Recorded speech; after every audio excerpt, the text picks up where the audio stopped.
Samantala, Chinese national mastermind sa sakus-sakong mga shabu na nakuha sa Occidental Mindoro, tinutugis ng Philippine National Police. Ayon kay DILG Secretary John Vic Remulla, hindi basta kriminal ang nasa likod nito, kundi sindikato. Si Ryan Lesiges sa sentro ng balita.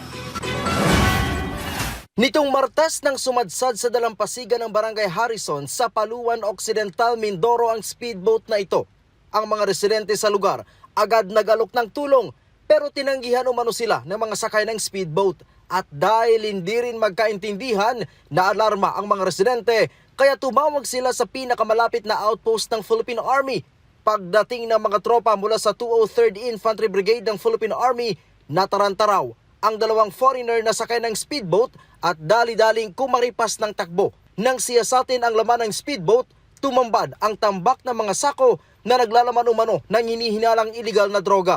Nasa mahigit 40 sako o tinatayang nasa halos 1 tonelada ng hinihinalang shabu ang nakuha mula sa speedboat. Matapos ang ikinasang manhunt operation, naaresto na ang dalawang foreign nationals.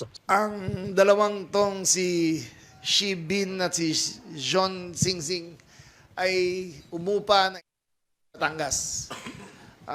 Nag-umpisa yung upa nila, yung babae ang umupa noong November 2025.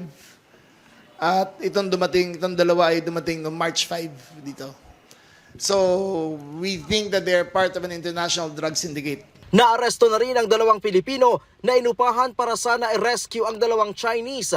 Bukod dito ay karagdagang 30 kilo ng hinihinalang shabu ang na-recover hindi kalayuan sa lugar kung saan sumadsad ang speedboat. Sa pagtaya ng mga otoridad ay aabot na sa halos 900 kilo ng suspected shabu na ang nakuha mula sa Paluan na aabot sa bilyong-bilyong piso ang halaga.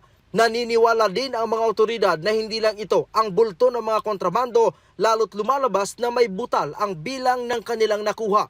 Ayon naman kay DILG Secretary John Vic Remulla, miyembro ng malaking sindikato ang dalawang Chinese national na may dala ng speedboat.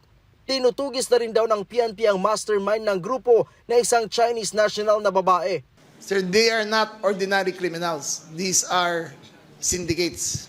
These are Chinese-run syndicates na winawalang hiya ang ating bansa. Mula 2022 hanggang 2025, umabot na daw sa 8 tonelada ng iligal na droga ang na-intercept ng mga otoridad dahilan para tumaas ang presyo ng droga sa bansa. Pero naging rason din daw ito para bumaba ang crime rate sa bansa.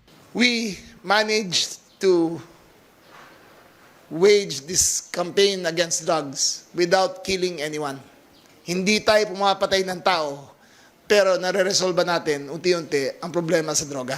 Simula sa susunod na taon, gagamit na ang mga otoridad ng long-range drones na gagamitin para magpatrolya sa mga karagatang sakop ng bansa.